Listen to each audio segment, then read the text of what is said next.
Today on the Eye of Power episode, it's my great pleasure to welcome Vivek Nigam to the show. Full disclosure, Vivek is a partner with us at the Eye of Power. We've decided that what they offer the world and what we offer the world mesh very well together. So we've teamed up to have a offering that I think is really second to none and very innovative. And we'll talk a little bit about that, but we don't get too much into the detail of that. More on the kind of the overview of why we do what we do and how Vivek came to the position he's in. So without further ado, please help me welcome Vivek Nigam to the show.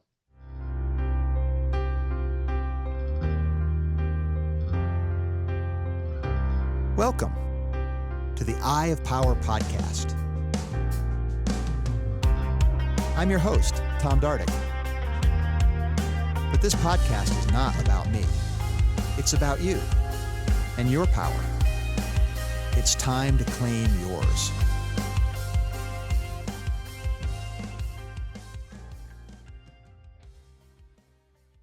Well, it's nice to have you on the program today with me, Vivek. Appreciate you joining me. Thanks for having me, Tom. Always great to see you. Yes, it's always a pleasure. I'm looking forward to our conversation together. Sure.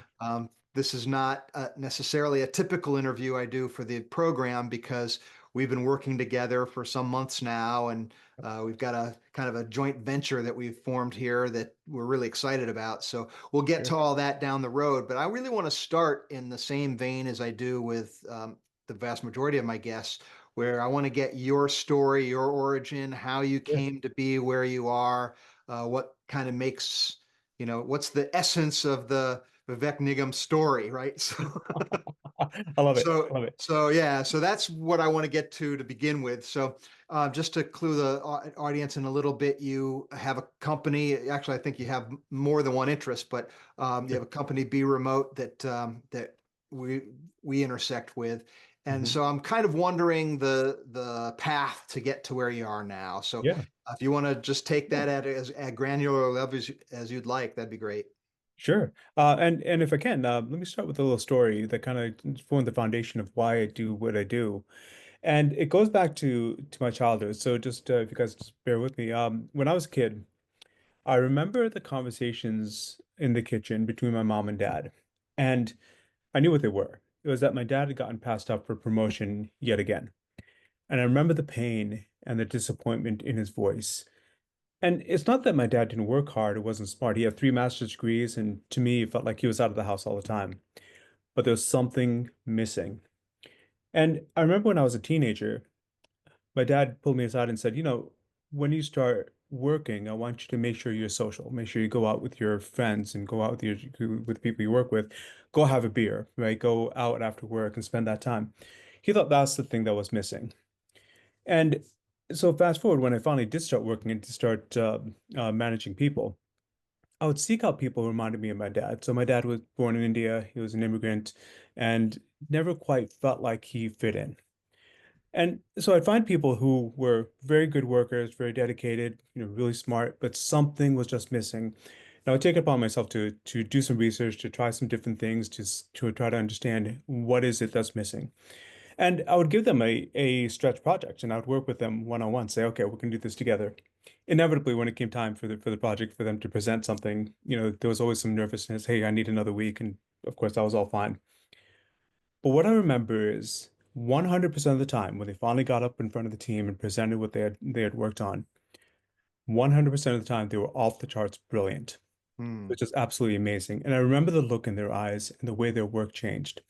So I did a lot of studying over a course of about 20 years just to understand how people operate. How do you get people more included? How do you get people to open up? How do you get people more involved? How do you get the team to work on a more level playing field? And that's what brought me ultimately to form BeRemote, and with the mission of leveling the social playing field, trying to find a way to get people to operate at an equivalent level, to make sure everybody has a voice, make sure the team can participate at a greater level. And when you look at the statistics are off the chart, right? So if you can get everybody participating on the team, you just get immense, exponentially greater value on the team. So That was the genesis of what I do. It was kind of a tribute to the struggles my dad had gone through and what I learned from him and what I learned because of him. So that's what brought me to where I am today. That answer actually kind of surprised me a little bit. I'm kind of glad to hear it. I was thinking in terms more. Well, I knew you saw the problems with people. We've talked about that a lot, but Sure. I also kind of saw you as technically proficient and having technical ideas. So I thought you were coming from more of a technical innovation perspective, Sure. but I'm really kind of gratified to learn that you saw it as a real world thing that you were then using technology to address is really Right. the way you were Precisely. thinking about it right off the get-go. So I'm very impressed by that. That's awesome. Thank you. Thank you. Yeah. And actually, it's a really good point because I did grow up very technical, very scientific. Always bits and bytes were my thing. But and if you look at that world, a lot of people tend to be somewhat introverted. It's not a Yeah. universal, of course, but just by its very nature, you'll see people who do software development, they'll want to sit in a room with the lights down and work on the computer because they can see the computer better. And it just gives you this aura of how they operate. But you'll also find a lot of people that are in that technical world don't always readily adapt to all the social norms of a corporation, of an organization. And so for me, seeing that, and I'm kind of an oddball in that world where though I'm not like fully extroverted, I'm more of a feeler than an analytic, right? So when you look at Myers-Briggs, you look at other measurements. So yeah, so just working with all my colleagues, working with a lot of the different people, uh, I found that there was a strong need in this technical world to find different ways to get people to open up. So uh, I think maybe for me it was an advantage, right? But I do always fall back to the bits and bytes and say, let me find a tool that we can build. Let me find a process we can build, and we kind of think in those terms. You kind of have two wheels of the bike that we all have to ride, whether Hmm. we have the task and the thing itself, the utilitarian aspect of things, the logic, the what do we get done at the end of the day, this Right. kind of side, the whatever, however you want to label it on one side. The other side is the experience, the relationships, the what's Mm. going on with people, our social connection, our reads, and so forth. So we have this classic um, we're faced with both. And I think what Always. you pointed to, Vivek, is that some of us are maybe more right-handed than left-handed, right? So Exactly if right. I'm really good over here on the analytics, Right. odds are very good that it's going to be at the cost of my social acumen. Yeah. And Often this it's is this classic, right? You see this in pretty much sure. every company and every department. And so when you're working with people, when you're working with organizations, leaders, and working on people strategy, there's always that balance of how much do you lean into that? What do you want the organization Mm. to look and feel like overall? It's great to have sort of our individual superpowers, but we have to Right. we're not any good if it's just a bunch of individual towers that has no connection points between. That's not a very Exactly strong right. team. So Precisely. we need the connection. So you kind of need to nurture both sides of that at all times. What's Sure. your view on that dynamic? Yeah, no, 100%. And spend a lot of time thinking about work styles, right? You think about some people are analytical, some people think in numbers, some people think in colors, some people think in terms, in social responses, some people think emotionally. And when you put these things together, you think, there's been different studies and different tests to say, hey, what if I took all the very extroverted people and put them together, and guess what? They're all salespeople, right? Yeah, okay. But you're only hitting like 25% of what you really need in that organization. Everybody needs a bit of analytical and a bit of social. There's a balance in the different tasks that you do. Even in the technical world, though, software development sometimes can be an individual activity where you just need to produce code, right? You need to build this, you need to find the algorithms.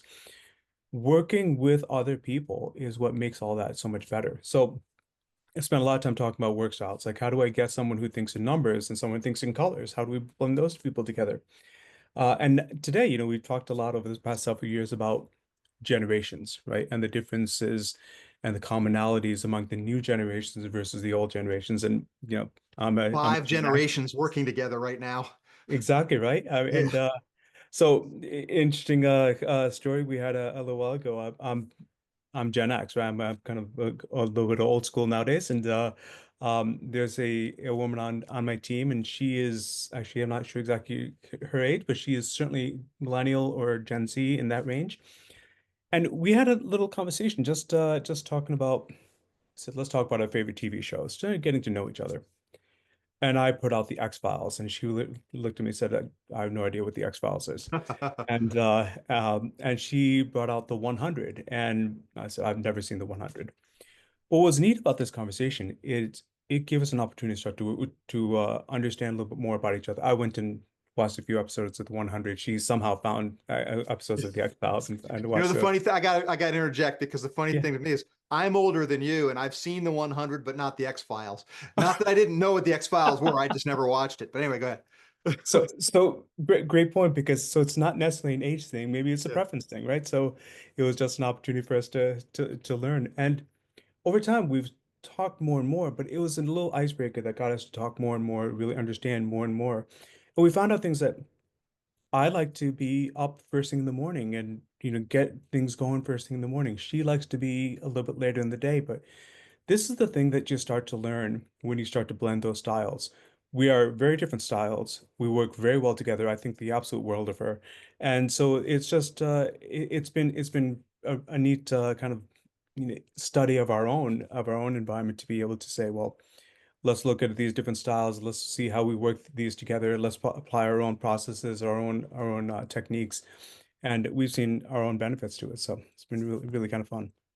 One of the things that I thought we meshed together right off the get-go was Yeah. our attitude towards what we think the world of work and the world at large should be is Yeah. pretty aligned. Where, if I asked you to build the perfect organization and somebody asked me this the same question, I think our Mhm. picture of the organization would be Sure. very similar. And Absolutely. part of what you're describing, I think, is part of that, where you want the people that are working together on a shared mission to have enough self respect and respect for others that they want to bridge whatever gaps they perceive, right? So Exactly. they're going to go towards each other.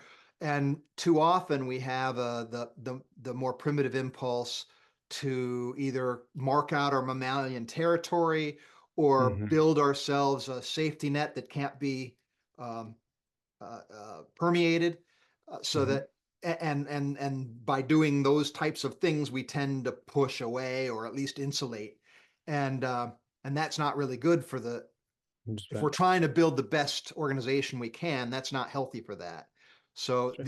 but it's part of the human makeup, right? Humans are going to do that. So, how do you Yeah. get past all that? And I Right. know you've been involved in that effort, and so have I. So, I'd like to get your sort of Sure. 10,000 foot view of that dynamic.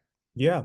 Yeah. And Tom, one of the great things about starting to work together has been really illuminating for me as well, is that I had focused on building familiarity, right? How Okay. do we build familiarity on a team? And if you think about when you build familiarity, what are you doing? You're building some friendships, right? You're building appreciation. You're building trust, right? And we've been focused on working on that familiarity, saying that that's the foundation for how do you start to work better together. You had a great term there. How do you get people to want to help each other, want to help the team, want to be together and work together? And familiarity is one of the things that's really important. So a lot of the process that we do early on are founded in just building greater familiarity. When you and I started talking, I said, okay, well, that's gotten us so far, but there was a piece I was missing. And when I look at what you do with the Eye of Power model and really digging deep and really getting deep into individuals, into behaviors, it was that next piece that I thought, worked really, really nicely together. And so I do think the foundation of any team building or any next level growth that you do, you need to build that appreciation. You need to get that familiarity first. Really need to start to understand, who am I sitting next to 8 hours a day, 10 hours a day, right? And let me understand more about them. Did you know that so and so in your office? Did you know the daughter graduated from high school recently? Did you know so and so went to college, right? What are those things? Do you know how how someone's career started. Did they start in this field? Did they start somewhere else? Was it, what was their journey? Understanding those things gives us context about each other. It gives us a little bit about how each other works. So that's been my focus, and then taking that to the next level is where I think was a gap, but it kind of nicely blends into, all right, we set the foundation. Let's go, and Tom, you go do your magic with the eye of power, and really take them to the next level. And that iteration, I think has been a lot of fun. So really, where my focus had been was in that first phase. I think we've gotten some great success there, but I think, going forward, we're going to see even more. What I'm what I learned just during this time frame. So I had been prior to our um, beginning to work together. I think I was underappreciating the point you just made about that Mm, familiarity aspect of it.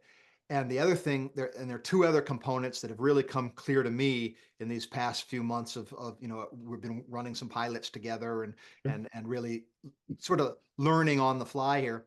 Uh, um, Two things. One thing is people are kind of not as far along in development or even the desire to even develop as I had previously thought. That's number one. Sure.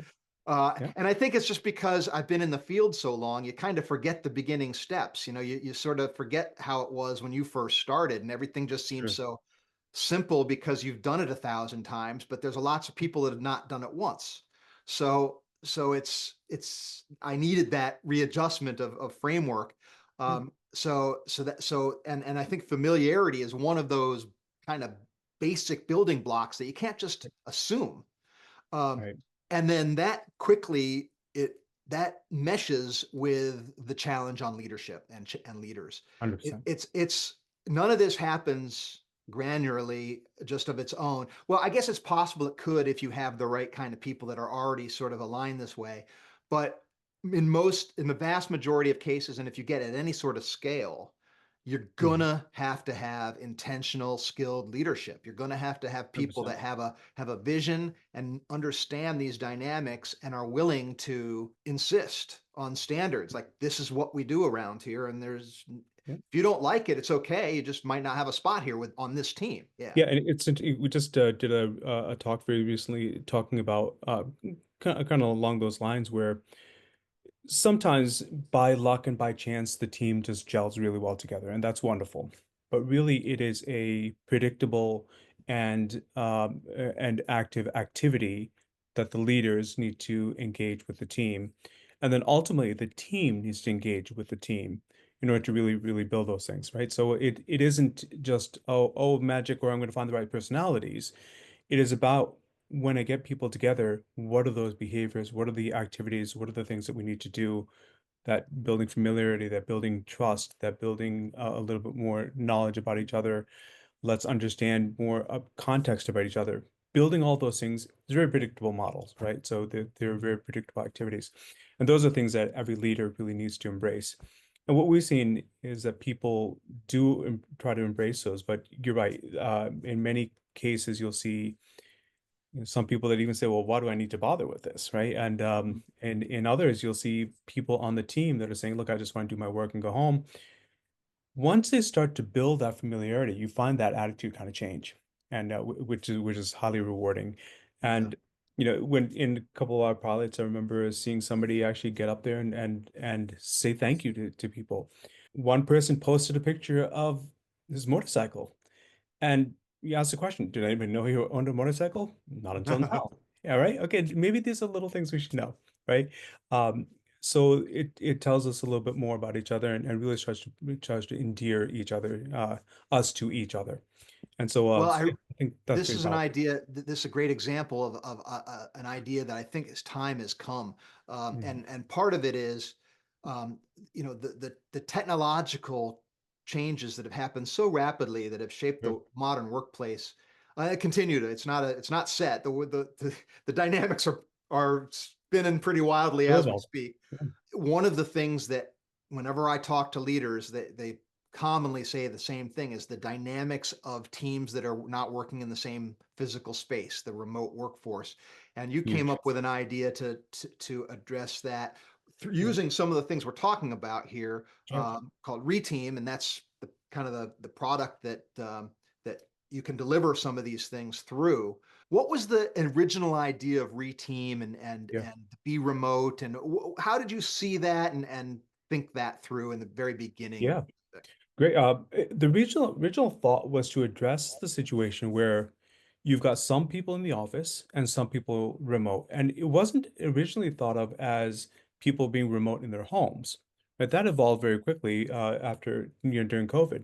Right, right. Although that's been going on for about 20 years, it just wasn't as prevalent as it is now. I mean, today is pretty mainstream. And now it's like almost every organization has it, whereas it Exactly. used to be some organizations. That's right. That's right, Yeah. exactly. But most organizations at the time had situations where you had people in the New York office, but you had people in the Philadelphia office or in the Los Angeles office, right? I'm just using those examples, right? Yeah. So So uh, large organizations. large organizations, but they're working in the office, but they're not in the same physical location. So what happens? You're in a meeting, you got a couple of people on the phone or somebody on video sometimes if they're really being progressive. But a lot of time they're on the phone, and inevitably the phone would hang up, and the people that were physically in the room would walk out of the room and make another decision. We used to call that the meeting after the meeting, right? And so they all said, yes, we're going to do A, B, and C. Yay. All right. We all agree A, B, and C. They walk out and say, I really think there's an alternate option. If there's a D option we should discuss, and the people on the phone get left out.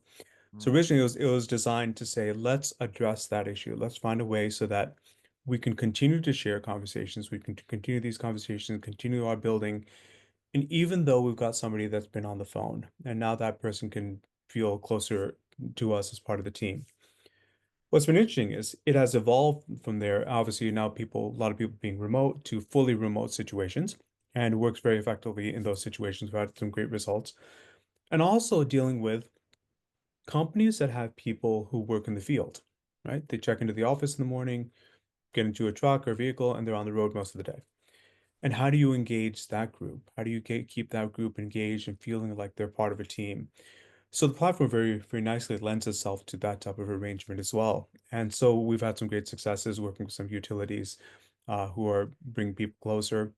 We've had statements from people coming back and say, I've been here 15 years. It's the first time I think leadership has heard what I have to say.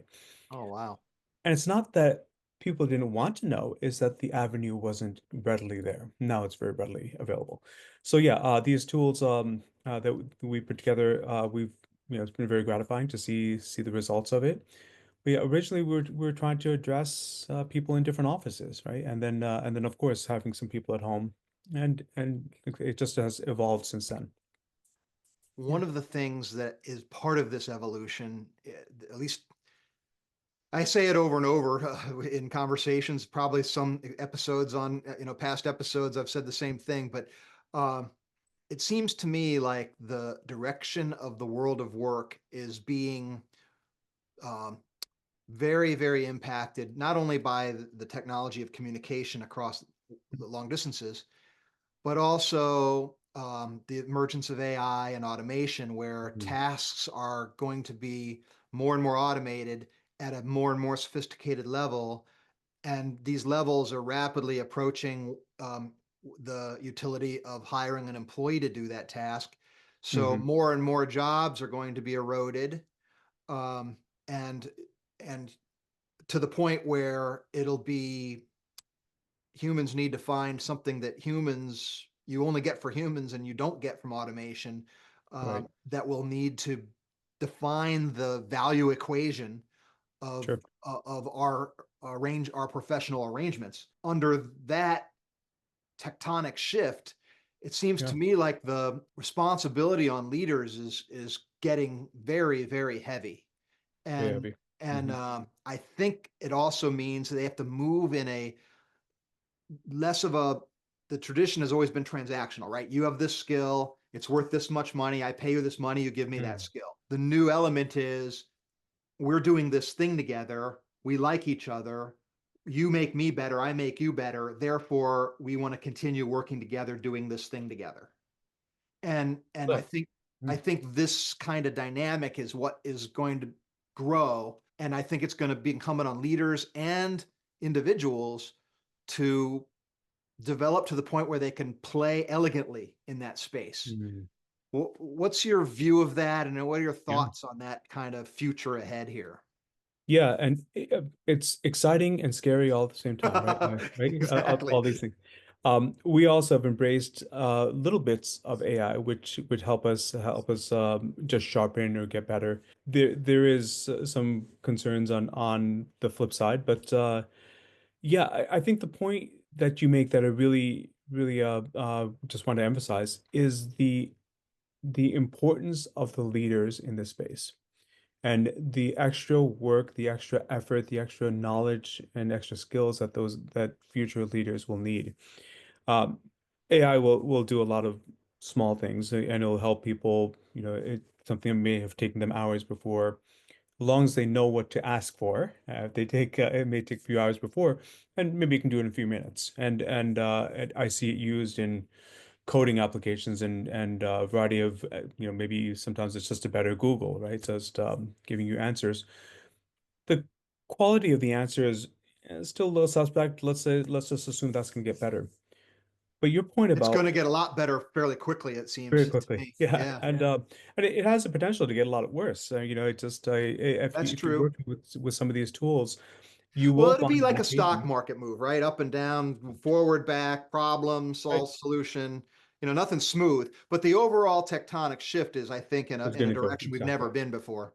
That's right. Yeah, and without getting terribly technical into that whole Yeah. space, we do a lot of study in that space and looking at much more small language models. I think you're going to see more of an explosion in those small language models, and that'll be a much more effective space than what we're seeing today. Although what we're seeing today is pretty mind-boggling. It's pretty amazing. But yeah, when we get back to talking about leaders and how do you build that cohesion on your team, which is going to be critically important, and I think we're going to see a space where AI is going to get so prevalent that we're just going to need people to know how to operate it better and then how to work better together to provide context to each other and really fight against the thought about, hey, I'm just going to talk to the AI and I'm not going to talk to my teammates, right? And ultimately, I do suspect in the future it's going to be the same as it has been for hundreds and hundreds of years, where people, when you want productivity, people work together and they work together better. It is another piece. It is an exciting time, but I do think as we go through this, it's going to be important for us to continue to try to make our connections stronger. So, Well, the thing that I think about are the people that do repetitive, predictable mm, tasks, hmm, because I don't see that those types of things lasting a lot longer. mm.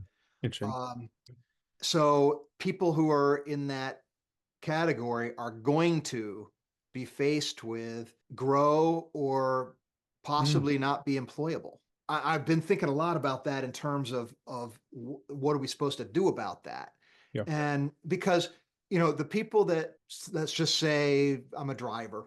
I mean, driving is one of the big job sectors in the world right now. It's a complex task. It's not an easy task to do. Mm, Very difficult to automate, but it's already being automated. There's cities that have driverless cabs right now. And as that technology advances and gets better and better, more and more convenient, fewer and fewer people will want to have to deal with the chance of somebody who you don't like picking you up or could be a mm, threat or something like that. I'd much rather just very true. be a member of a transportation club, pay my monthly fee, and I have a vehicle show up whenever I put it in the Yeah. app. And I think Yep. that's probably going to be something like the future, and therefore there's going to be millions of people that are drivers that can no longer be Mm, drivers, times all kinds of other categories. And so the person who's a driver now, can they do something other than drive? And I think the answer is clearly yes. But are they going to do it? Are they, yeah. what are they going to do? Probably what they're going to do is lose their job. Hmm. So look, we got to deal with the bell curve, right? There'll be 100%. those that are already leaving now, see the writing on the wall. There'll be those that are last to leave, and they're just going to fall into the cracks. But the bulk of the bell curve will be, they'll probably lose their job, and then they have to find something else, and then they'll have Yep. to, whatever, make their way however best they can. And I'm wondering about what those options look like. And so to me, it's going to look like, number one, you're going to have to be able to mesh with other human beings. I don't see Yeah. any other path than that. Yeah. Yeah.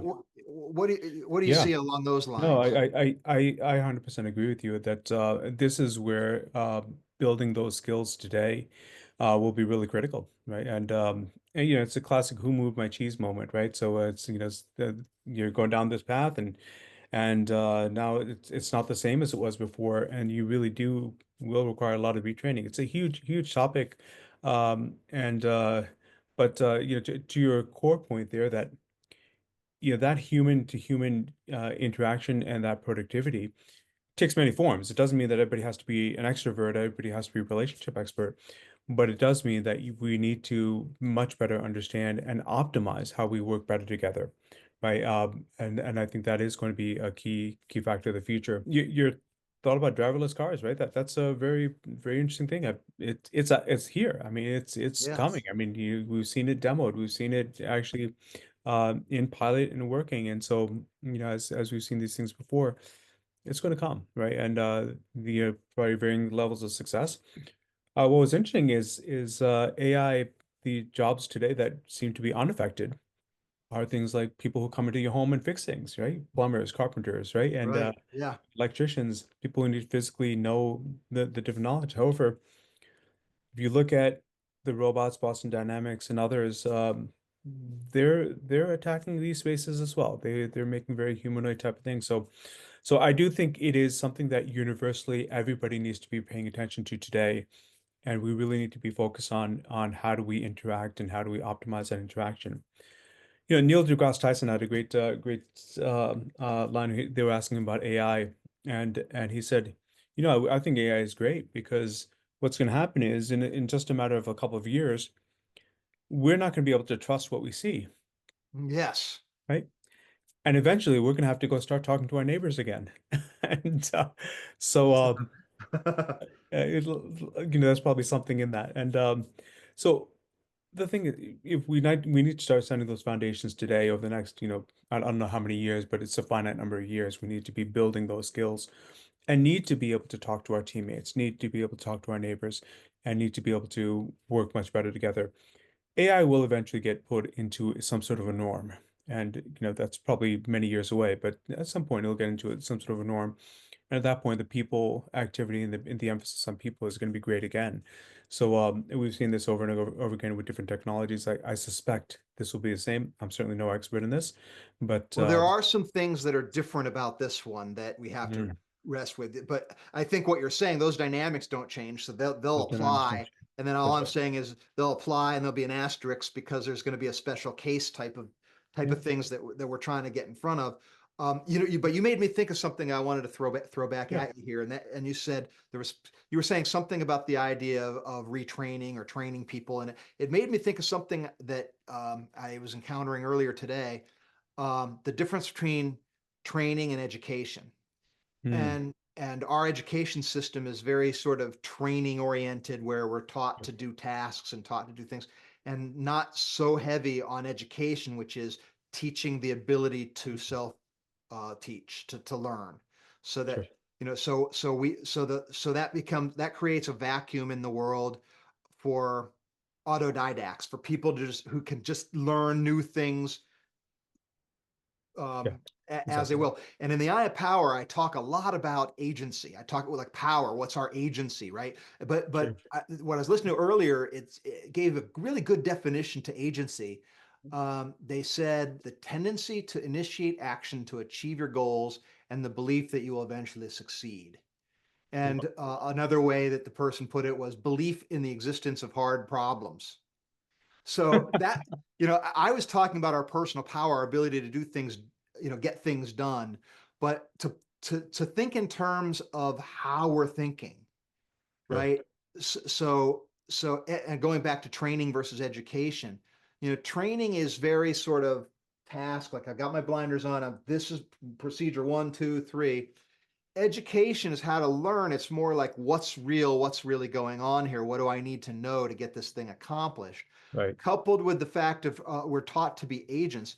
And this person was also saying about like intelligence, right? He's saying, well, Elon Musk is clearly a very smart guy. Is he the smartest person in the world? Odds are against it, but he might be the example of the person who's been able to manifest the most agency in the world. In Mm, other words, he got it. knows how to make things happen.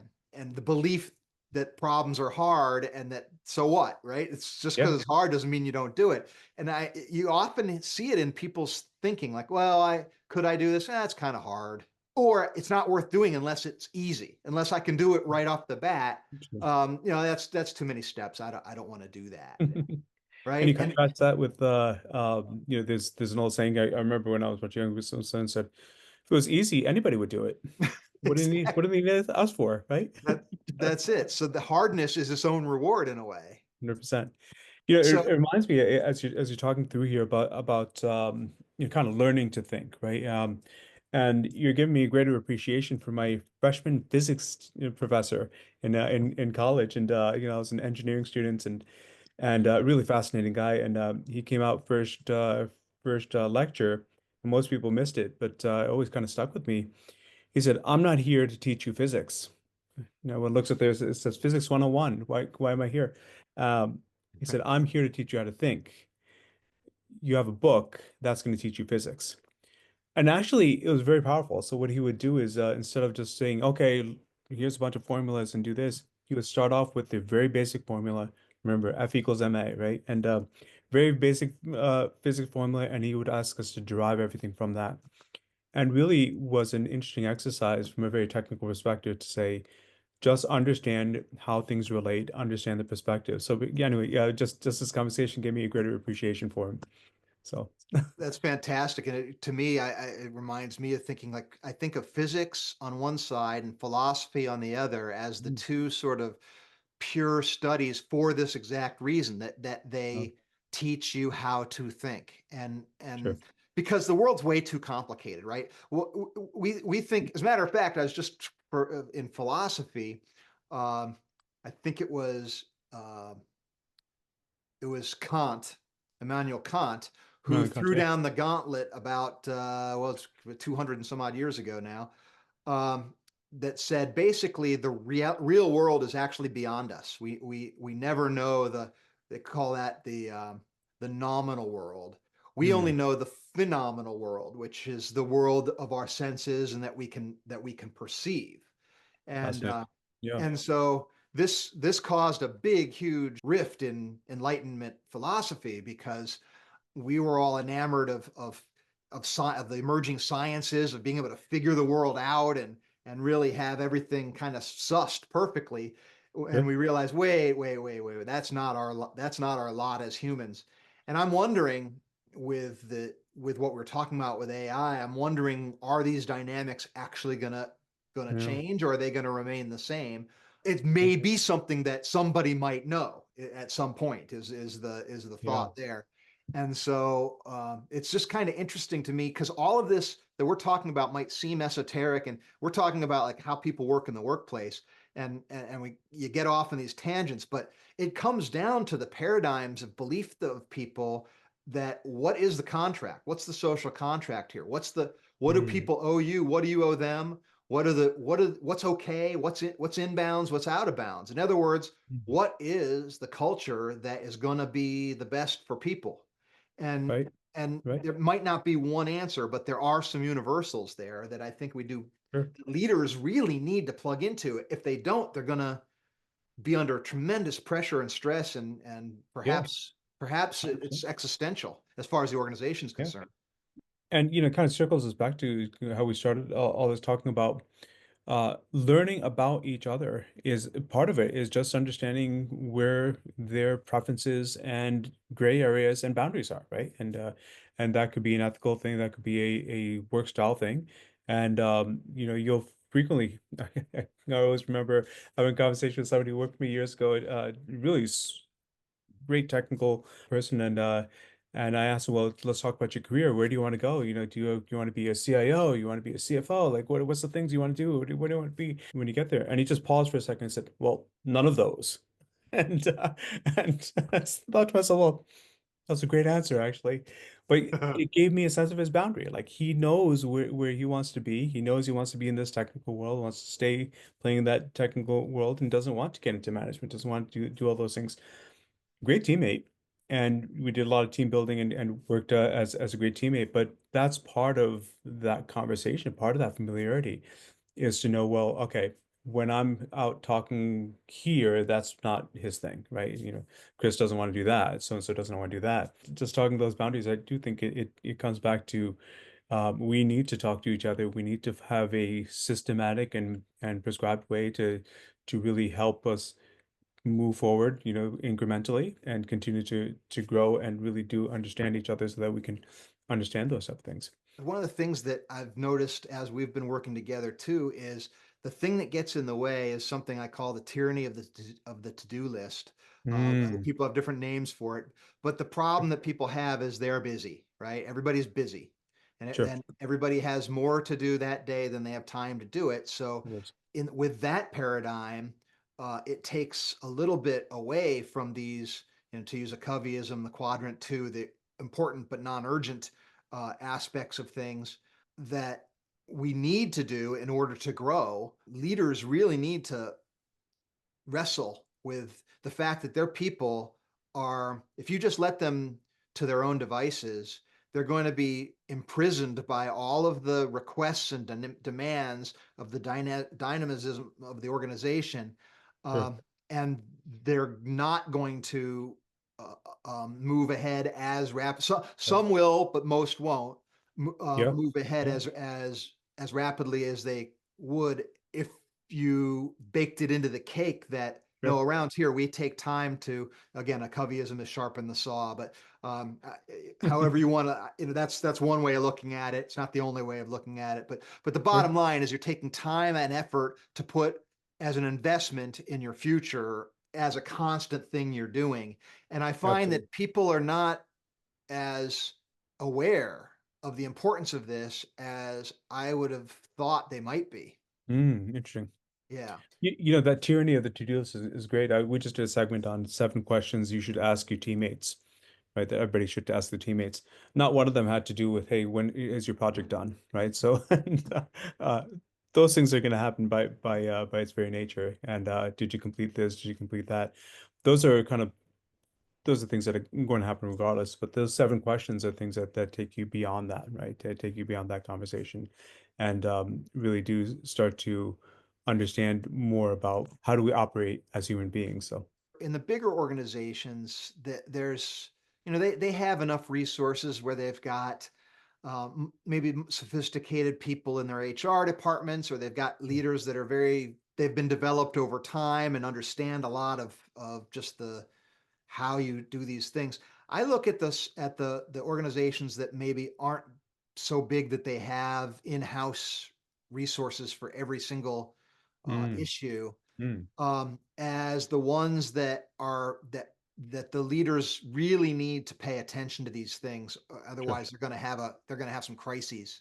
And so I think part of the people that we're trying to reach and help are in that category where they're big enough to have team dynamics and so forth and all this, but they're not so big that they have the resources to just direct to them. Yep. What's your view of how a leader should think about these kinds of things that we're talking about as far as, Yeah. their people strategy, their overall people strategy?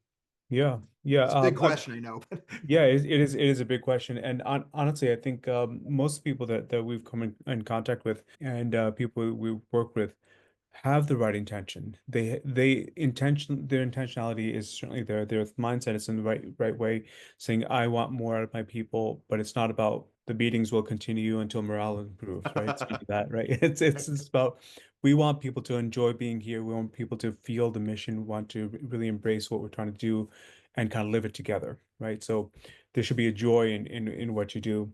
So the intention is there. And what we find is that people have done different research and they try different things. And I'm a big fan of trying things and then refining your process. I do think it helps to engage people, to engage some experts, bring them in, whether it's continuously or periodically, do some resets. I'm not a huge fan of just having a big offsite for 2 days and doing a bunch of things and then okay, we'll see you next year, right? And we'll do this offsite again. telephone pole effect, I call that. Exactly. Because what Yeah. happens is during the offsite, you feel great. A week later, it's all gone. right? Yeah.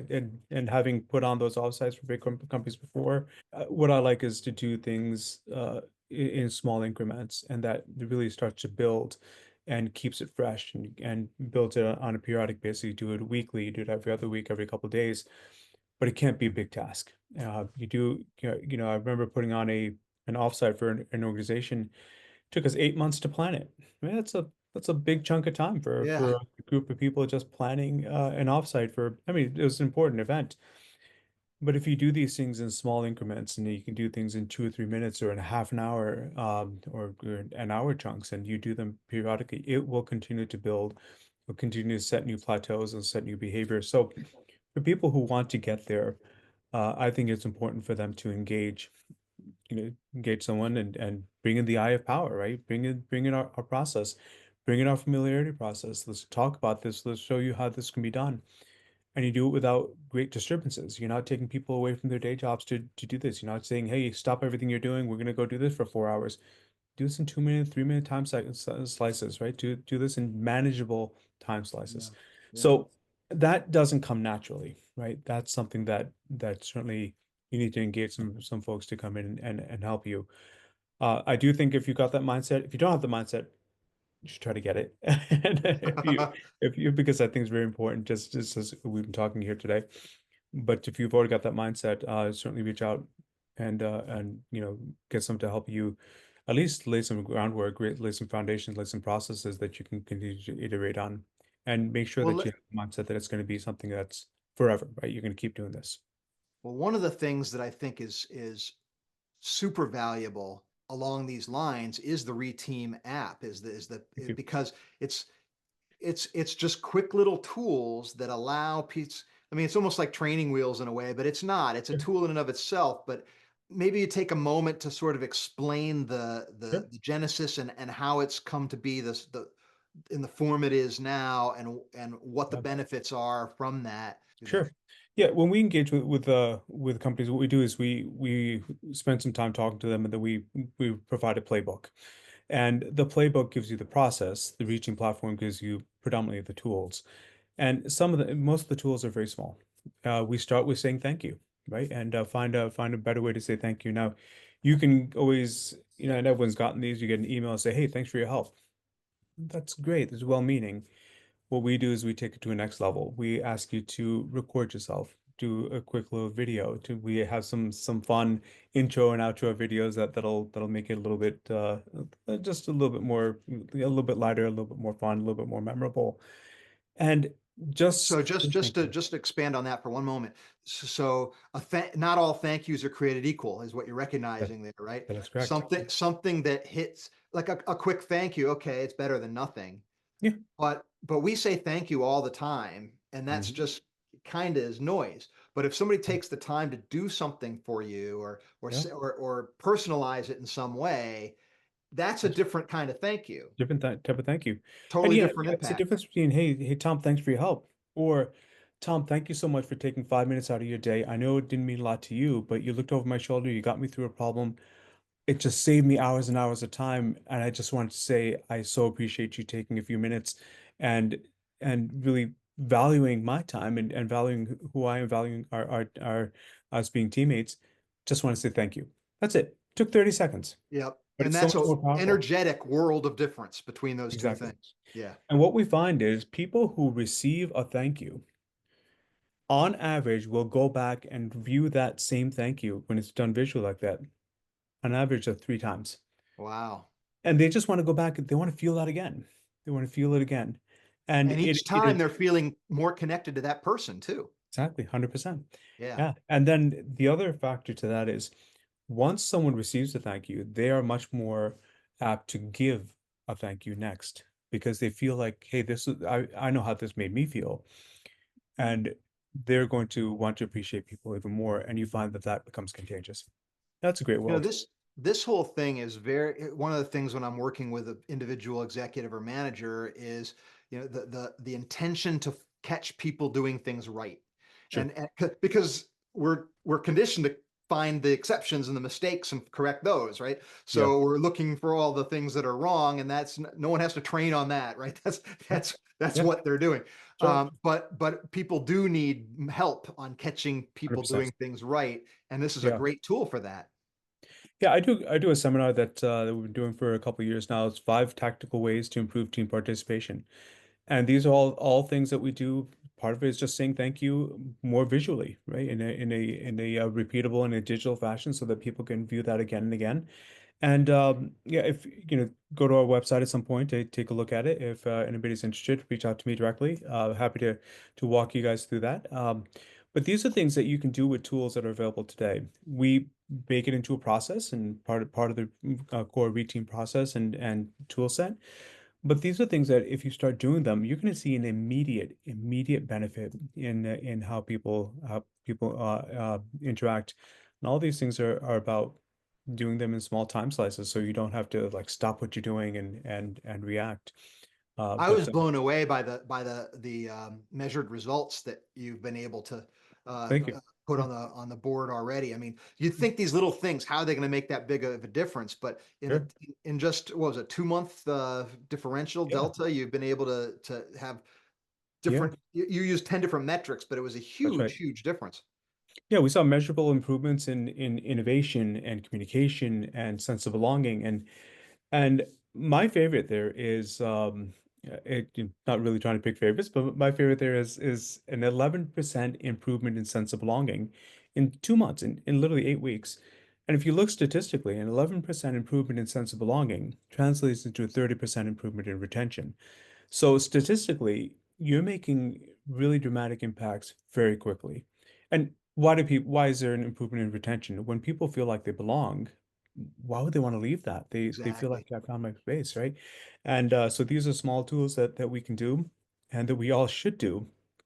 And what you find after 2 months, it grows. After about 4 months, you hit a temporary plateau, which is great because you're in a much better place. But what it's done is solidified a new behavior. We had a one of our clients actually say to us, we're building with ReTeam, we're building a thankful and recognition-based culture. And I love that term because who doesn't That want to is work beautiful. there, right? I mean, and so that's the type of thing that every leader should strive for. So yeah, Yeah, and that goes very dovetails very well with the dynamics we were talking about with the, the building pressures of that are sure. being put on organizations by technological advancement. So, here's a technology, yes, but it's really a behavioral tool that helps people just remember to be more Correct. human, Yeah, exactly. be And more mindful. making those tools easy, right? So making those tactics, those techniques, those processes easy to use. So that's the hope. And the thing that I really like about that approach is the same thing again, why we work well together is Sure. because the power of the small and incremental, right? The tiny Mhm. things we do sustained over time is where that's where the growth happens. Yeah, And 100%. I don't like it when I see people look for and engage in what I call magical solutions, where they're looking for the Right, quick thing here, right. the miracle thing, or this innovation. It's like, no, that's really not an existing thing. Humans Yeah, are made the way we are, and it it works this way. That's it that's right. does. That's right. You don't get to be a champion at anything just because you That's right. took the right elixir. Yeah, That's a exactly fairy right. I tale. mean, you're not going to get in perfect shape and be a professional bodybuilder by having one workout session. You can build Exactly. the behavior, and this is similar in that respect, where you do these things over and over. You do these things periodically. You do these things, and you do it, study results, do it differently, modify it, and that really gets you the results. Yeah, and those results are the output of a Mhm. disciplined approach that's Yeah, wise and consistent, right? yeah. And the great thing that we found is pretty quick, right? So you can get results pretty quickly. Yeah, the curve I was like when people are evaluating Sure. themselves or if they're doing an evaluation for one of their direct reports or something like that, one of the things it behooves us to look at is compared to what? The question Yeah, yeah, compared to what, yeah. right? Sure. And because we tend to we tend to get a little bit out, like, the person might think, well, I deserve a raise. I did, I don't know. I showed up every day. It's like, okay, Sure. that's one measure. you know, It's one correct. that's Yeah. one way you did that. I'll give you that. That's good. That's a level one metric, right? If you Yeah. want to be at level three here, you got some other things to worry about besides just that, right? That's right. That's right. That's right. So Exactly so right. let's talk about those compared to what here, compared to what there, right? Yeah. So you're showing people the blue water they can sail into 100%. developmentally. Mm. I think it's also important to keep getting feedback, right? Keep studying the results. Like, okay, we did this. How do things change, right? And that's, I know a lot of people do surveys. Okay, that's one method. We like to listen to the sentiment, right? So we like to analyze, and going back to there's some AI techniques here too, where you analyze the words that are used, you analyze the tone that people use, the videos that they've done, and using all that, you can actually do sentiment scores and sentiment analysis just to understand how your team's doing. One of our great successes, there's a company that we work with that had a in the field workforce, and when we started, we monitored the sentiment, and not really a surprise to everybody, it was highly negative. It was very negative, right? People were strained, they were stressed. You could see from the data and from the words that they used, from how they interacted. And so getting that feedback is really important. So that actually helps you say, okay, here's the process we're going to use. What we found is over the course of 6 months, we worked with ReTeam, worked with these tools. After about 2.5 months, we saw that negative go to neutral. And then after about 6 months, and it was a very steady rise. It wasn't a smooth line, but it was a very steady rise. And after 6 months, it was very highly positive. And that was 3 years ago, and it has stayed positive ever since. So Wow, that's a these are the type of tremendous. successes that we'd like to see. And exactly what you're saying, this is you do these little by little, you do these as you go forward. But the thing is, make sure you keep watching that feedback. And sentiment's one tool that we like to use, but certainly there's other ways to do that too. Yeah, so if you're a leader of an organization listening to us talk about this right now, and you can relate to any of these dynamics with your people strategy, the dynamics of your organization's culture, your frustration with, how people perceive the value equation involved there, all of that, I think we'd love the chance to continue the conversation, to reach out to Vivek, or you get Absolutely. in touch with him through me as well, because this is our passion, right? We want to be able to bring this technology and these tools to people so that they can have a better daily experience. It comes down to, right? I mean, it comes down to what's the quality of your experience in this world. That's right. And if you're under constant pressure, feeling like you're never enough, feeling alienated from people, feeling like no one understands you, no one sees you, no one, it's us, them, this person sucks, I don't want to be around them. These kinds of pain points, those are optional. You don't actually have to have those things. Yeah, I So 100% agree. And when we get that focus, focus is step one, right? And yeah. then enable the process, and you can see results really quickly. So yeah, love to see this on a much broader scale for sure. Well, Vivek, thank you so much. I've loved this conversation. Obviously Great talking to you as always. yeah, we've talked a little bit along these lines and in more details and focused, but it was nice to get at this sort of overall view Sure. discussion. I really enjoyed it. Yeah, me too. Me too. Always great to talk to you, Tom. Thank you. Appreciate it. Vivek, thank you so much for being my guest today. We always have a great time whenever we talk, and just because we were recording, the conversation didn't change that one bit. So thank you for sharing your insights. One of the things I very much appreciate is your center on human experience. And again, we talked a little bit about the fact that most people who are sort of savvy in the technology world and very bright with whether it be coding or other technological things might not be as connected to the human side of the equation, and so you're one of those people that really has both of those things very highly developed, and that's something I very much appreciate about you. And the nuggets that you shared, and the things that you're doing for leaders of all manner of, whether it be industry or even public areas or utilities, or really any workforce that wants to be more connected and have a higher quality culture and a higher quality experience day to day, you really bring a lot of value to those places. So very much like to acknowledge that. So thank you. Thank you for listening to us. And we'll see you next time in the Eye of Power.